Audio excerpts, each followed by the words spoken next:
大家好，我是魔法创作室，欢迎大家收看我的视频。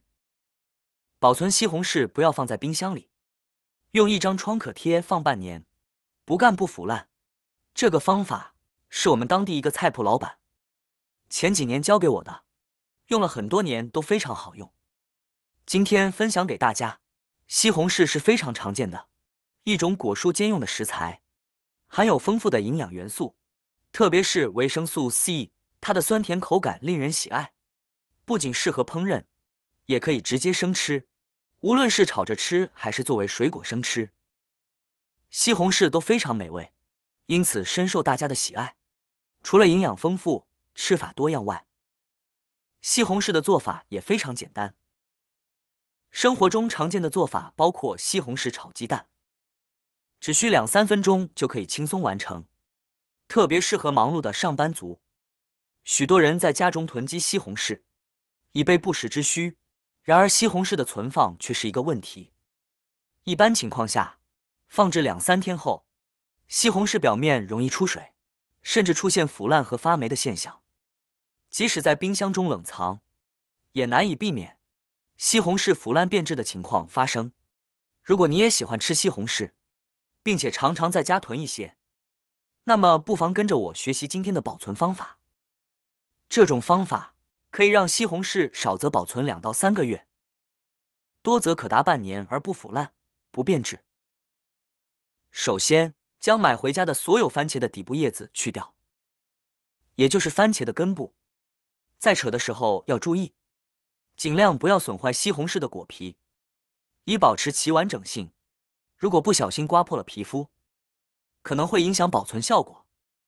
我们都知道，无论是什么水果或蔬菜，一旦表面出现破损，就容易滋生细菌，导致腐烂变质。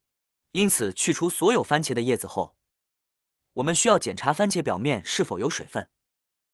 如果表面有水分或水汽，一定要用纸巾或干毛巾将其彻底擦干。湿润的表面同样不利于西红柿的保存。第一种保存方式，准备干净、干燥的纸巾，拿起一个处理好的番茄，用纸巾轻柔地将其包裹起来。要确保番茄的每一处都被纸巾覆盖。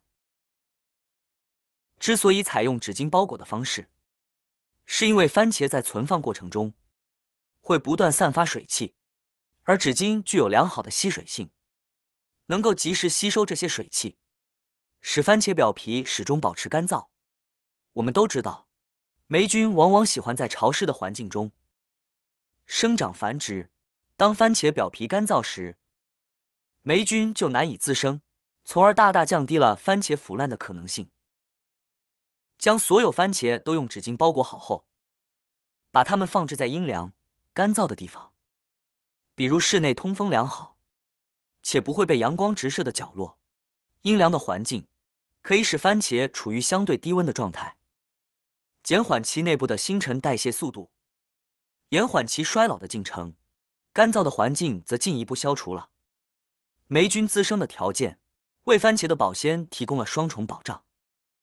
这种保鲜方法特别适合稍微成熟一点的番茄，由于成熟度较高的番茄新陈代谢速度更快，更容易变质，而通过纸巾包裹和适宜环境存放的方式，能够有效地延长其保鲜期，让你在3到5天内都能品尝到新鲜的番茄。第二种保存方式，保鲜膜保存法，用保鲜膜将西红柿充分包裹起来。在包裹的过程中，要尽量把里面的空气完全挤压出来，让西红柿处于一种近似真空的状态。这种用保鲜膜完全包裹西红柿的方式，不仅能包住西红柿的底部，还能将整个西红柿都严密地包裹起来。相比其他方式，保鲜效果更佳。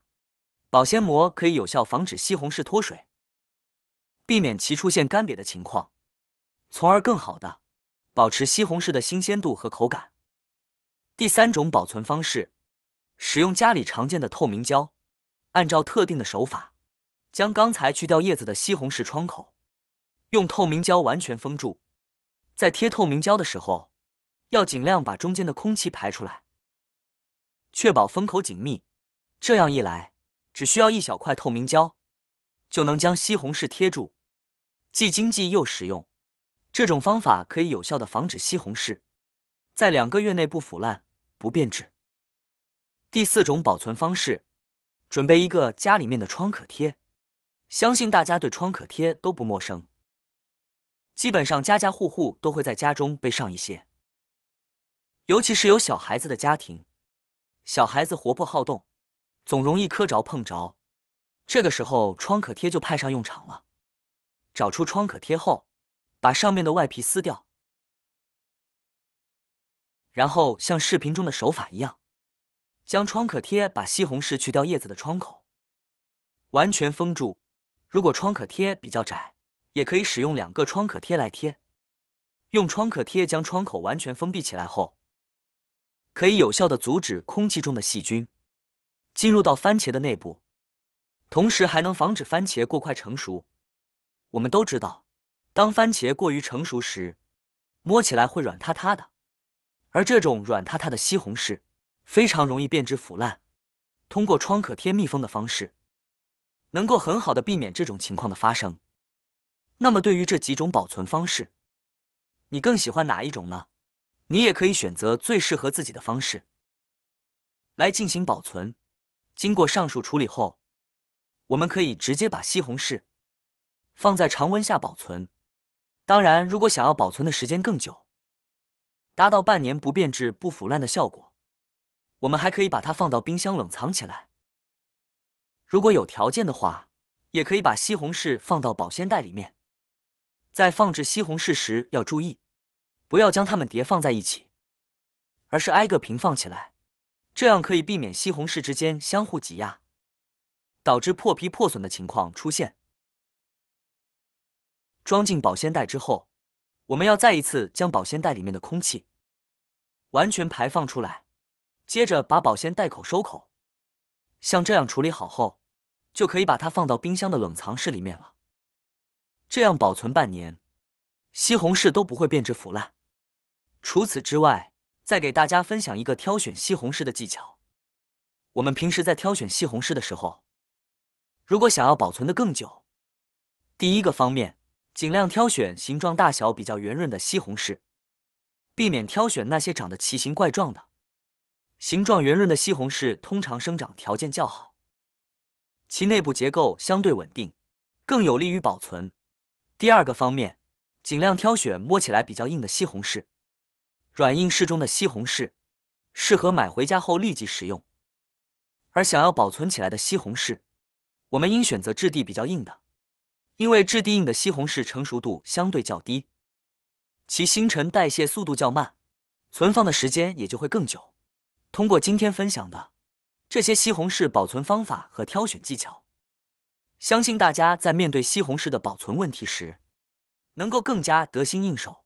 希望大家都能学会这些方法，让新鲜的西红柿随时陪伴在我们的餐桌旁，为我们的生活增添更多美味和健康。好啦，今天的视频内容呢就分享完了。喜欢我的视频的朋友们，记得点赞、转发、分享哦。希望可以帮助到更多的朋友。或许你有更多更实用的小技巧，欢迎评论区留言分享哦。点击我的视频头像，还可以观看更多的生活技巧。每天呢都会分享不同的精彩视频，别忘了关注我哟。感谢您的支持，我们下期再见了。